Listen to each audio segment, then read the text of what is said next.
혼자 있을 때 심장마비가 온다면 생명을 구하는 7단계 응급처치법. 안녕하세요, 여러분. 심장내과 전문의 김영희입니다. 저는 지난 25년간 서울대학교 병원에서 수많은 심장질환 환자분들을 돌봐왔습니다. 오늘 여러분께 정말 중요한 이야기를 하려고 합니다. 바로 혼자 있을 때, 심장마비가 왔을 때 생명을 구할 수 있는 방법들입니다. 먼저 이 영상이 도움이 되실 것 같다면 구독 버튼을 눌러주시고 좋아요와 알림 설정까지 해주세요.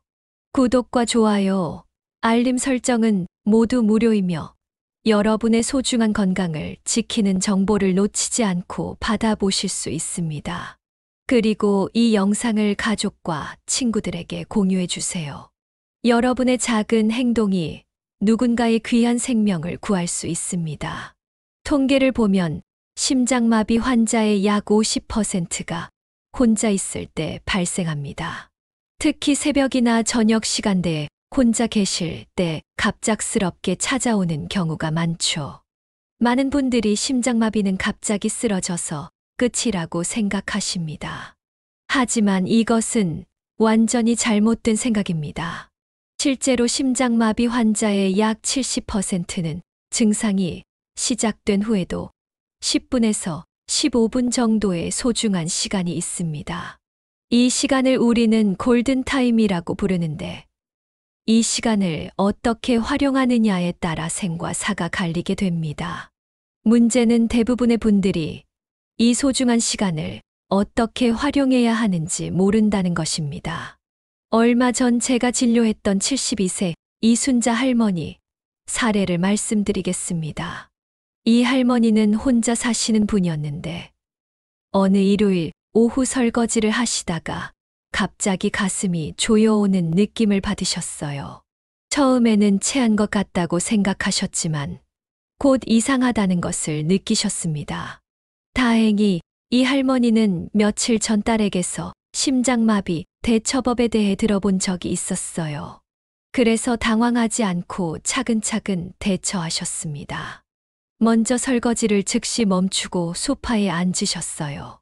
그리고 119에 신고하고 현관문을 열어두고 딸에게 연락하신 후 구급차가 올 때까지 올바른 자세로 호흡을 조절하며 기다리셨습니다. 결과적으로 이 할머니는 무사히 병원에 도착해서 혈관을 뚫는 시술을 받으셨고 현재도 건강하게 지내고 계십니다. 만약 이 할머니가 올바른 대처법을 모르셨다면 어떻게 되었을까요? 아마 당황해서 이리저리 돌아다니시거나 119 신고를 미루시거나 잘못된 자세로 기다리셨을 가능성이 높습니다. 그랬다면 결과가 완전히 달랐을 수도 있었을 거예요. 여러분, 혹시 지금 이 순간 혼자 집에 있는데 갑자기 가슴이 조여오고 숨이 막힌다면 어떻게 하시겠습니까? 119를 부르는 것 외에는 속수무책으로 기다리기만 하실 건가요? 아니면 당황해서 이리저리 뛰어다니시겠습니까? 오늘 이 영상 하나가 언젠가 여러분이나 여러분 가족의 생명을 구할 수도 있습니다. 특별한 의학 지식도 복잡한 장비도 필요 없습니다. 누구나 할 수 있는 간단하지만 과학적으로 검증된 방법들을 알려드리겠습니다. 제가 25년간의 임상 경험과 최신 응급의학 연구 결과를 바탕으로 정리한 혼자 있을 때 심장마비에서 살아남는 7단계 방법을 공개합니다. 이 방법들은 실제로 많은 환자분들의 생명을 구한 검증된 방법들입니다. 특히 오늘 영상 마지막에는 평소에 미리 설정해두면 응급 상황에서 나를 지켜주는 생명을 구하는 스마트폰 설정법도 알려드릴 예정입니다. 이 설정 하나로 의식을 잃은 상황에서도 구급대원들이 여러분의 의료 정보를 즉시 확인할 수 있게 됩니다. 혹시 영상 중간에 끄시면 정말 중요한 정보를 놓치실 수 있습니다. 이 7단계는 순서대로 정확히 따라야 생존 확률이 올라갑니다. 중간에 한 단계라도 놓치면 위험할 수 있으니 끝까지 집중해 주세요. 그럼 지금부터 여러분의 생명을 구할 수 있는 이야기를 시작해 보겠습니다. 1단계 증상을 느끼면 즉시 모든 활동을 멈추세요. 가장 중요한 첫 번째 단계입니다. 심장마비의 전조 증상을 느끼면 무엇을 하고 있든 즉시 멈춰야 합니다. 심장마비의 주요 증상들을 정확히 알아두셔야 해요. 가슴 중앙 부위에 짓누르는 듯한 통증이 가장 대표적입니다. 환자분들은 마치 코끼리가 가슴을 밟고 있는 것 같다고 표현하시는 경우가 많아요. 이 통증은 보통 15분 이상 지속되고 왼팔이나 턱, 목 등으로 뻗어나가기도 합니다. 하지만 모든 심장마비가 극심한 가슴 통증으로 시작되는 것은 아닙니다. 특히 여성분들과 당뇨병 환자분들은 비정형적인 증상을 보이는 경우가 많아요. 갑작스러운 식은땀, 메스꺼움, 구토, 어지러움, 극심한 피로감, 호흡곤란 등이 나타날 수 있습니다. 69세 박정희 할머니의 사례를 말씀드릴게요. 할머니는 평소 당뇨병을 앓고 계셨는데 어느 날 저녁 빨래를 개시다가 갑자기 어지럽고 메스꺼운 증상이 나타났어요. 처음에는 혈당이 떨어진 것 같아서 사탕을 드시려고 부엌으로 가려던 순간 며칠 전 들었던 당뇨 교육이 생각나셨대요. 당뇨 환자는 심장마비 증상이 다를 수 있다는 내용이었죠. 할머니는 즉시 빨래 개기를 멈추고 소파에 앉으셨어요. 만약 계속 움직이셨다면 심장에 더 큰 부담을 줘서 상황이 악화될 수 있었거든요. 2단계 평소 복용하던 심장약이 있다면 즉시 복용하세요. 두 번째로 중요한 것은 평소 복용하던 심장 관련 약물이 있다면 즉시 복용하는 것입니다. 특히 협심증으로 니트로글리세린을 처방받아 드시는 분들은 이 약을 혀 밑에 넣고 녹여 드세요. 니트로글리세린은 혈관을 확장시켜서 심장으로 가는 혈류를 개선해 주는 약입니다. 혀 밑에 넣으면 1분, 2분 내에 흡수되어 효과를 나타내요. 5분 간격으로 최대 3번까지 복용할 수 있습니다. 아스피린을 복용하시는 분들도 마찬가지입니다. 평소 아스피린을 드시는 분이라면 씹어서 복용하세요. 아스피린은 혈전 형성을 억제해서 막힌 혈관을 뚫는데 도움이 됩니다. 하지만 평소 심장약을 드시지 않는 분들은 함부로 약을 드시면 안 됩니다. 특히 남의 약을 빌려 드시는 것은 절대 금물이에요. 3단계 즉시 119에 전화하세요. 세 번째 단계는 바로 119에 전화하는 것입니다. 이때 가장 중요한 것은 정확하고 간결하게 상황을 전달하는 것이에요. 전화가 연결되면 이렇게 말씀하세요. 혼자 있는데 심장마비가 의심됩니다. 가슴 통증과 호흡곤란이 있습니다. 많은 분들이 여기서 실수를 하십니다. 괜찮아질 것 같은데 좀 더 지켜봐야겠다라고 생각하며 전화를 미루는 것이죠. 하지만 심장마비는 골든타임이 정말 중요합니다. 혈관이 막힌 후 90분 이내에 뚫어져야 심장 근육의 손상을 최소화할 수 있어요. 4단계 집 현관문을 열어두세요. 네 번째 단계는 현관문을 열어두는 것입니다. 심장마비 상황에서는 의식을 잃을 가능성이 높습니다.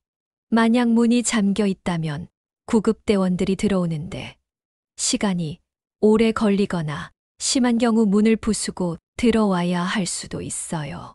75세 최영수 할아버지의 경우를 말씀드릴게요. 할아버지는 혼자 사시는 분이었는데 어느 날 저녁 식사 후 갑자기 가슴 통증이 시작됐어요. 다행히 즉시 119에 신고하고 현관문을 열어두셨는데 신고 후 약 5분 뒤에 의식을 잃으셨대요. 구급대원들이 도착했을 때 문이 열려 있어서 바로 들어가서 응급처치를 할 수 있었습니다. 5단계 올바른 자세로 안정을 취하세요. 5번째 단계는 올바른 자세를 취하는 것입니다. 가장 좋은 자세는 바닥이나 침대에 등을 대고 편안히 눕는 것입니다. 다리는 약간 구부리고 쿠션이나 베개를 무릎 밑에 받쳐주세요.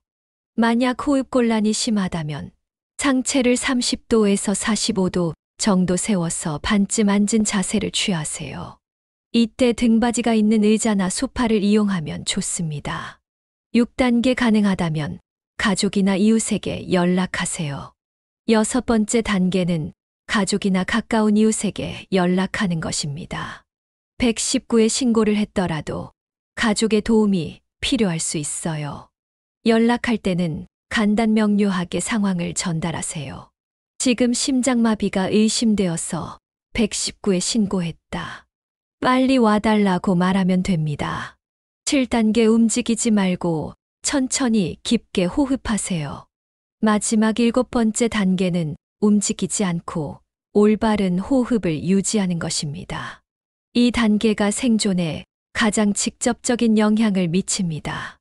호흡법은 이렇습니다. 코로 천천히 4초간 숨을 들이마시세요. 그 다음 입으로 6초간 천천히 내쉬세요.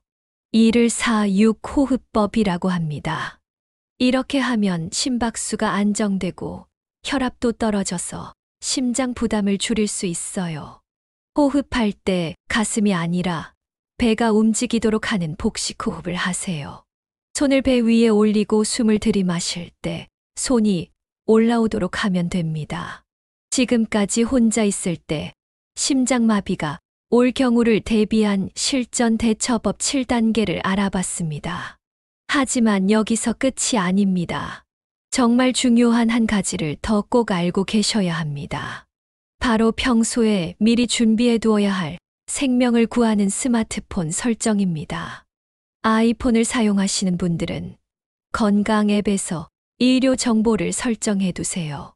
안드로이드 폰은 응급 정보를 설정하시면 됩니다. 여기에 본인의 혈액형, 알레르기 정보, 복용 중인 약물, 기존 질병, 응급 연락처 등을 입력해 두세요. 이 정보는 폰이 잠겨 있어도 응급 상황에서 접근할 수 있게 설정할 수 있어요. 실제로 작년에 제가 진료한 78세 정순자 할머니는 이 설정 덕분에 생명을 구한 경우입니다. 의식을 잃은 상태로 발견됐는데 구급대원이 휴대폰의 의료 정보를 확인해 보니 와파린이라는 혈액응고 방지제를 복용 중이라고 되어 있었어요. 덕분에 병원에서 적절한 치료를 받을 수 있었습니다. 또한 냉장고나 현관 앞에 응급 연락처를 적어둔 종이를 붙여두시는 것도 좋은 방법입니다. 의식을 잃은 상황에서 구급대원들이 쉽게 찾을 수 있거든요. 여러분, 오늘 소개해드린 7가지 방법은 단순해 보이지만 실제로는 수많은 임상 연구와 응급의학 데이터를 바탕으로 만들어진 생명을 구하는 과학적 방법들입니다. 저는 지난 25년간 수많은 심장마비 환자들을 치료하면서 깨달은 것이 있습니다. 의학 기술이 아무리 발달해도 초기 대응이 가장 중요하다는 것이에요. 특히 혼자 계시는 어르신들께서는 이런 정보를 꼭 알아두셔야 합니다. 가족이 함께 있다면 도움을 받을 수 있지만 혼자 계실 때는 본인이 스스로를 구해야 하거든요. 하지만 가장 중요한 것은 예방입니다.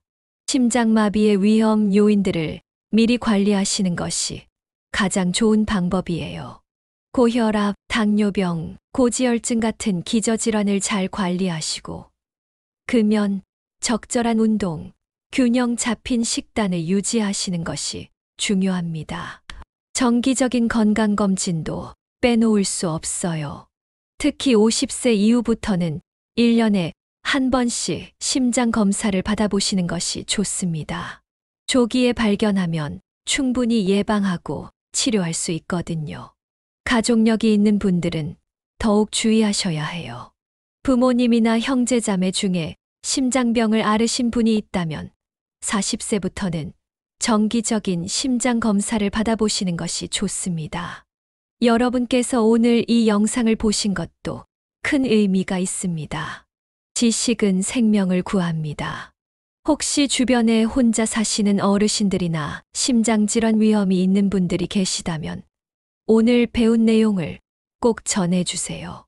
그리고 혹시 이 영상이 도움이 되셨다면 좋아요 버튼을 눌러주시고 구독과 알림 설정도 해주세요.